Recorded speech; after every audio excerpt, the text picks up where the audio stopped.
Dear children, good evening. How are you?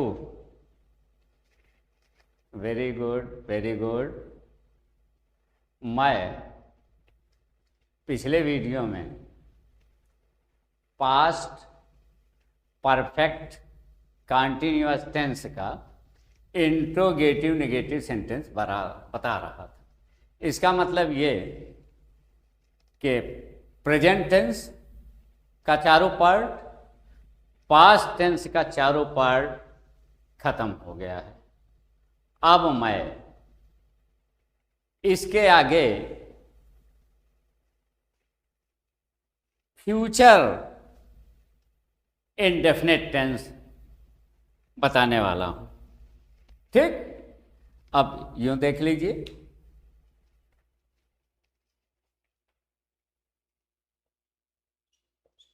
FUTURE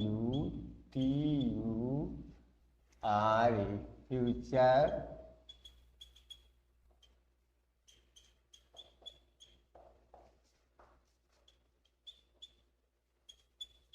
future indefinite tense affirmative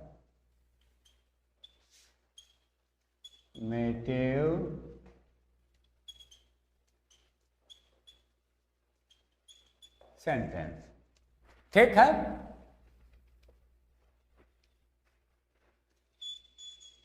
affirmative का मतलब तो जानते हो कि साधारण वाक्य होता है। ठीक है ना। Future tense, future indefinite tense. जब मैं टेंस का वर्गीकरण कर रहा था तो उस समय प्रेजेंट की क्या पहचान होगी, पास्ट की क्या पहचान होगी और फ्यूचर की क्या पहचान होगी, ये मैं वहीं पे बताया था ना। तो क्योंकि अब प्रेजेंट टेंस पास्ट टेंस खत्म हो चुका है, अब फ्यूचर टेंस की बारी आई है और फ्यूचर टेंस में भी फ्यूचर इंडेफिनिट का अफर्मेटिव सेंटेंस। ठीक है ना। तो अब हमें फ्यूचर इंडेफिनिट का जो अफर्मेटिव सेंटेंस है इसकी पहचान देख लेते हैं।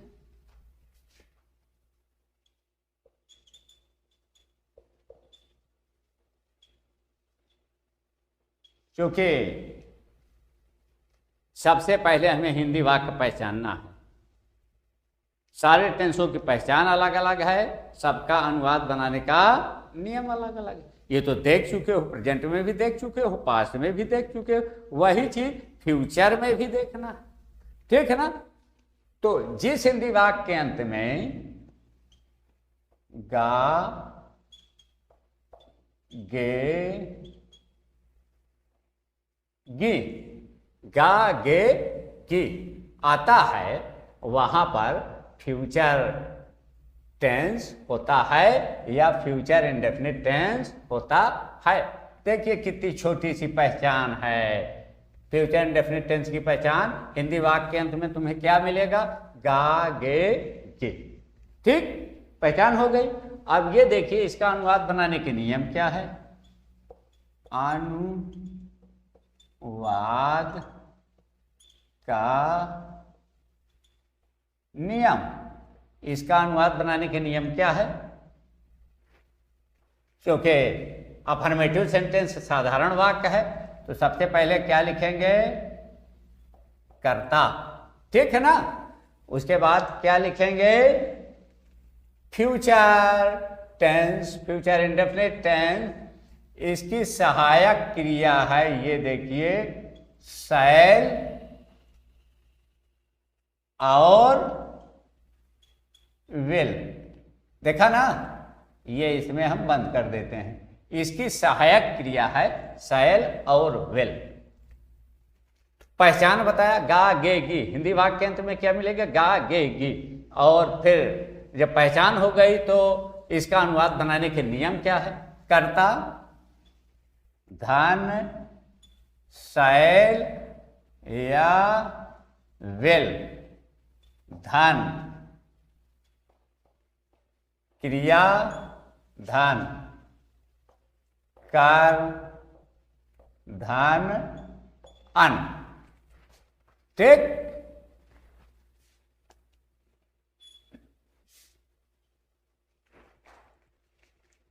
जिस हिंदी वाक्य के अंत में गा गे गी आएगा वहां पे फ्यूचर इंडेफिनिट टेंस होगा। ठीक है ना।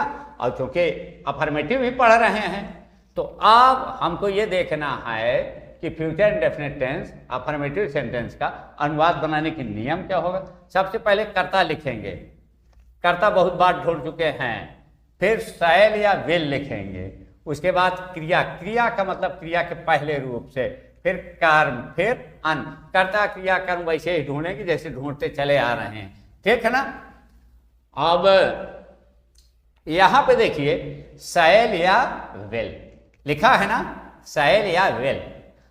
तो देख लीजिए, ये यहां पे हम लिख रहे हैं आई वी। आई वी के साथ शैल, आई वी के साथ शैल, बाकी सब जगह विल लगाएंगे। ये आई और वी दो ऐसे करता है जिसके साथ शैल लगाएंगे, बाकी हर जगह विल लगाएंगे। ठीक है ना। तो ये दो चीज याद कर लीजिए, दो कर्ता याद कर लीजिए, आई वी के साथ शैल। ठीक है ना। बाकी हर जगह विल। ठीक है ना।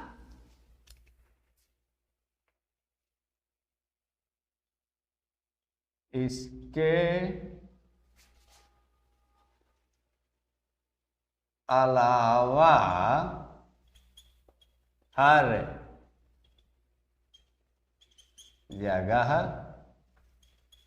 विल। ठीक है ना।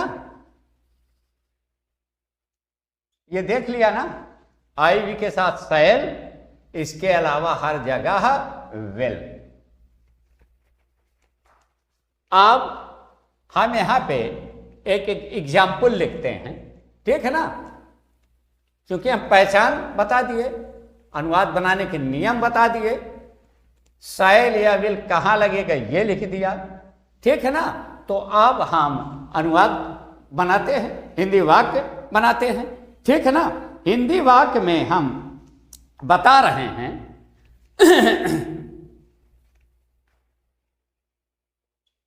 मैं तुम्हारे साथ कानपुर जाऊंगा। मैं तुम्हारे साथ कानपुर जाऊंगा। ये हिंदी वाक्य मिला, मिला ना। और हिंदी वाक्य के अंत में ये क्या है, गा मिला ना। ये देखिए गा, और गा ये पहचान है। किसकी पहचान है, फ्यूचर इंडेफिनिट टेंस की पहचान है। ठीक है ना।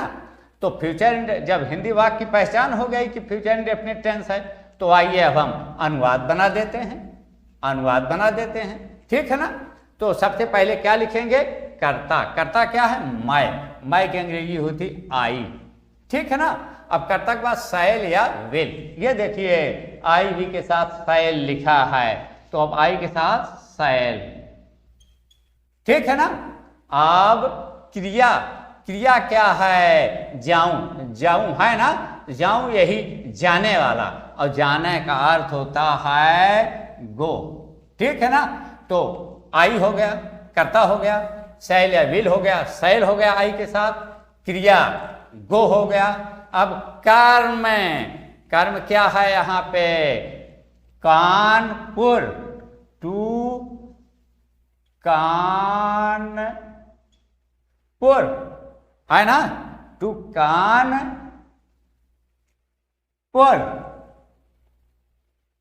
Kanpur. I shall go to Kanpur.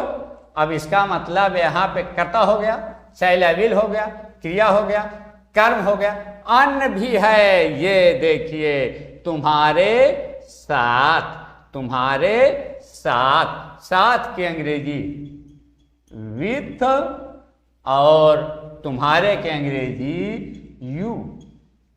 ये देखिए ट्रांसलेशन बन गया, मैं तुम्हारे साथ कानपुर जाऊंगा। ये गा आया ना, ये देखिए गा इसकी पहचान है, तो पहचान है तो इसका मतलब हिंदी वाक्य को हम पहचान लिया कि किस टेंस में है। अब आइए देख लेते हैं कि इसका अनुवाद बनाने के नियम क्या है।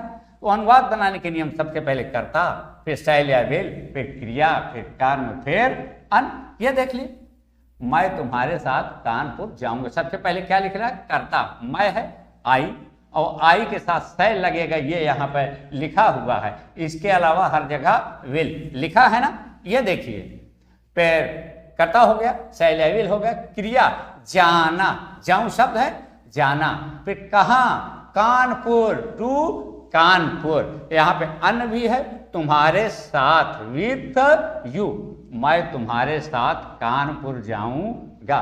कोई दिक्कत? यदि कोई दिक्कत हो तो तुम लोग बता दीजिए कि यहां पे दिक्कत है। अब एक और देख लीजिए,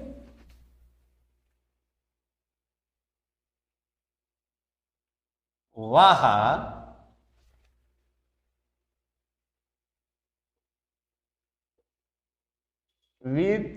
विद्यालय में पत्र लिखेगा। वह विद्यालय में पत्र लिखेगा। ठीक है ना। ये देखिए ये गा आया, पहचान हो गई। अब जब पहचान हो गई तो आइए हम अनुवाद बना देते हैं, उसमें दिक्कत क्या है। अब अनुवाद बना देते हैं। अनुवाद बनाने के नियम ये है, सबसे पहले क्या लिखना है? कर्ता। कर्ता क्या है? वाह। वाह की अंग्रेजी होती है ही। अब शैल या विल, शैल या विल, अब ही के साथ शैल लगेगा कि विल लगेगा? ये देखिए आई वी के साथ शैल, इसके अलावा हर जगह विल, ये लिखा है ना। तो यहाँ पे नाई है ना वी है, यहाँ पे तो ही है, तो इसके साथ विल, ही विल। अब लिखना, लिखना, लिखना की अंग्रेजी राइट, क्रिया है ना write, WRITE, he will write. क्या लिखना? A letter. ठीक है ना। कहाँ लिखना? विद्यालय में, इन द स्कूल। ठीक है ना। इसको चाहे द्विकर्मक मान लीजिए चाहे अन मान लीजिए। और ये भी बताया है कि स्थान की अंग्रेजी द्विकर्मक में बाद में लिखी जाती है, ये बताया है ना। तो वह किताब, वह विद्यालय में पत्र लिखेगा। ठीक है ना। He will write a letter, I we के साथ शैल, बाकी हर जगह विल, यहाँ पे ये लिख दिया हूं। तो देखिए पहले वाले में मैं तुम्हारे साथ कानपुर जाऊंगा, I shall go to Kanpur with you. वह विद्यालय में पत्र लिखेगा, he will write a letter in the school. कहीं कोई दिक्कत? कहीं कोई दिक्कत? अब एक चीज और देख लीजिए,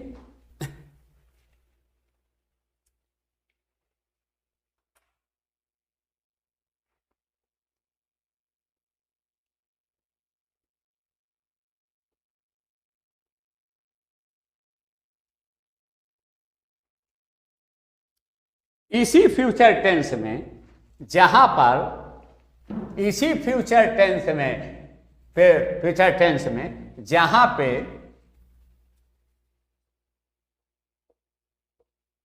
धमकी,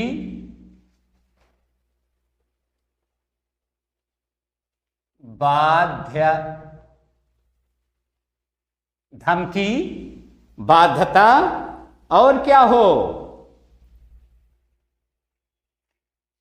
आदेश।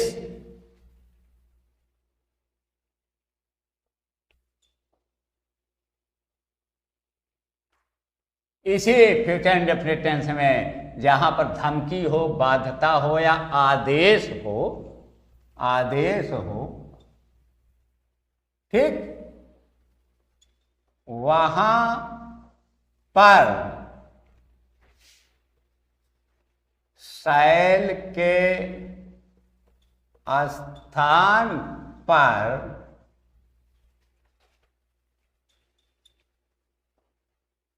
विल, ठीक, और विल के स्थान पर शैल का प्रयोग करेंगे।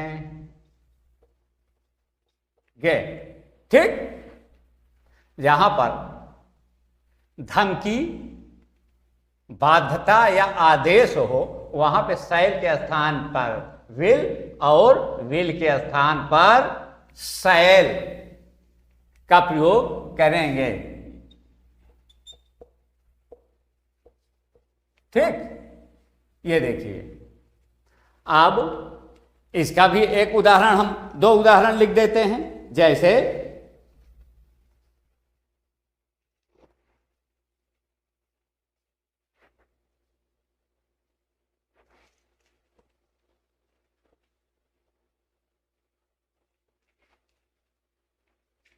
यहां पर धमकी, बाध्यता, आदेश हो, वहां पर शैल के स्थान पर विल और विल के स्थान पे शैल का प्रयोग करेंगे। इसमें एक शब्द और जोड़ लीजिए, जहां पर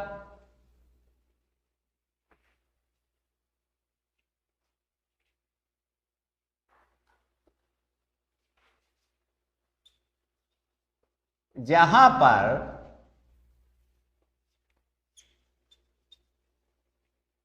अवश्य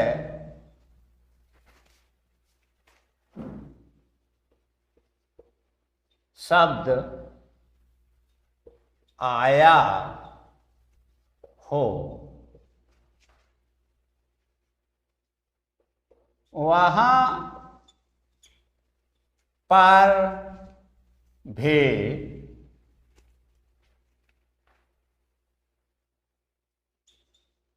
शैल के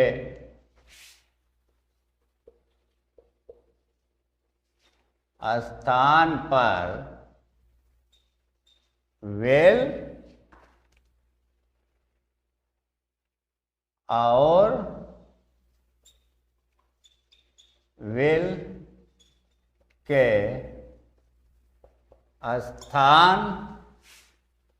के स्थान पर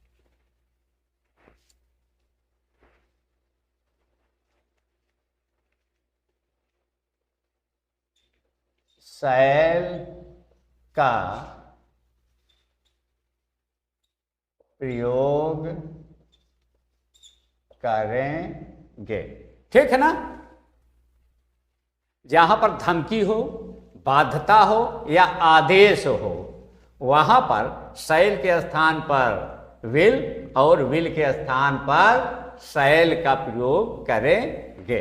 ठीक, उसके बाद ये हम आगे लिखा, जहां पर अवश्य शब्द आया हो, अवश्य शब्द आया हो, वहां पे भी शैल के स्थान पर विल और विल के स्थान पर शैल करेंगे, क्योंकि ये अवश्य शब्द इसी धमकी, बाध्यता या आदेश का सूचक है। अवश्य शब्द भी धमकी, आदेश या बाध्यता का सूचक है। जैसे हम एक उदाहरण लिख रहे हैं और उससे तुम्हें स्पष्ट हो जाएगा।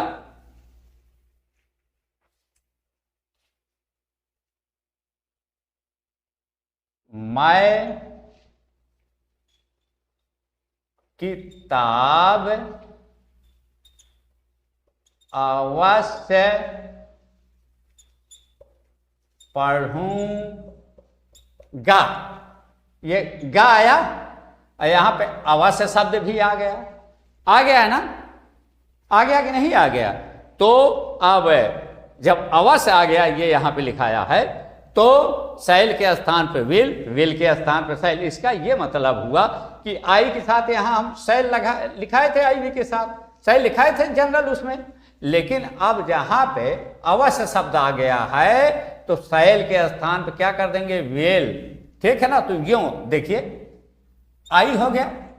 ठीक, अब यहां पे अवश्य शब्द ना आया होता तो हम शैल लगाते, लेकिन अवश्य शब्द आ गया तो क्या लगाएंगे, विल। आई विल पढ़ना की अंग्रेजी क्रिया, read, I will read a book, I will read a book. ये देखिए आई विल रीड ए, मैं अवश्य पढ़ूंगा, मैं अवश्य पढ़ूंगा। ठीक है ना, और अवश्य शब्द ना लगा होता तो यहां पे आई शैल रीड ए बुक करते हैं। बात समझ गए ना, ये वाला भी नियम और ये वाला भी नियम। यहां पे अवश्य वाला भी उदाहरण तुम लोगों को बताए कि नहीं बताए। अब आगे देख लीजिए, एक उदाहरण और बता रहे हैं।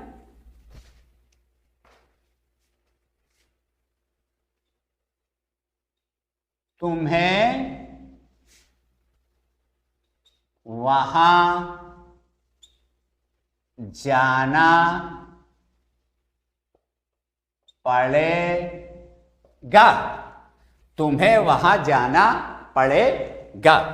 गा आया, ये देखिए आया कि नहीं गा, गा आया। इसका मतलब ये फ्यूचर इंडेफिनिट टेंस है। आओ तुम्हें वहां जाना पड़ेगा, इसका मतलब कोई आदमी बिल्कुल बाध्य करना है कि जाना ही जाना। और ये बाध्यता शब्द लिखा ना, हाँ, तो यहां पे भी वही शैल के स्थान पे विल के स्थान पे शैल। तो इसका अनुवाद बना देते हैं, तुम्हें या तुम एक ही चीज है, यू। अब सामान्य चीज बाध्यता ना होती तो हम विल लगाते, क्योंकि देखिए ना आई है ना वी है यू, तो यहां पे हम विल लगाते। लेकिन अब बाध्यता है तो हम क्या लगाएंगे, शैल, यू शैल। अब जाना के अंग्रेजी गो, यू शैल गो वहां, देयर, THERE। ये देखिए, कहीं कोई दिक्कत तो नहीं। ये तुम्हारा फ्यूचर इंडेफिनिट तो सबसे आसान है, आई वी के साथ शैल, बाकी सबके साथ विल। ये देखिए छोटा सा अनुवाद बनाने के नियम है, ये छोटी सी पहचान है। ठीक है ना, सबसे पहले हिंदी वाक्य को पहचानिए, फिर उसके बाद देखिए कि उसका अनुवाद बनाने के नियम क्या है। अब बस उसी हिसाब से करते चले जाइए। सब बता भी दिया कि आई वी के साथ शैल, बाकी सबके साथ विल। ये देखिए लिखा भी दिया हूं, और ये भी एक अलग से थोड़ा सा लिखा दिया हूं कि जहां पर धमकी, बाध्यता, आदेश हो, वहां पे शैल के स्थान पे विल करेंगे और विल के स्थान पे शैल का प्रयोग करेंगे। जहां पर अवश्य शब्द आया हो वहां पर भी शैल के स्थान पे विल और विल के स्थान पर शैल करेंगे। क्योंकि यह भी बता चुका हूं कि अवश्य शब्द धमकी, बाध्यता और आदेश का ही रूप है। तो यहां पे दो उदाहरण भी दिया, मैं किताब अवश्य पढ़ूंगा, अवश्य आया ये नीचे वाला, तो ये देखिए आई के साथ विल लग गया, नहीं तो सामान्य उसमें शैल बताया था।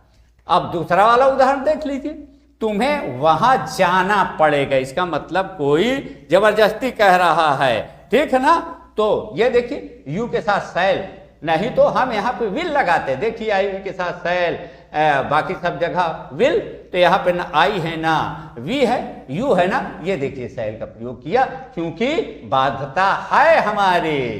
ठीक है ना, यहाँ पे अवश्य शब्द लगा है। कोई दिक्कत नहीं, दिक्कत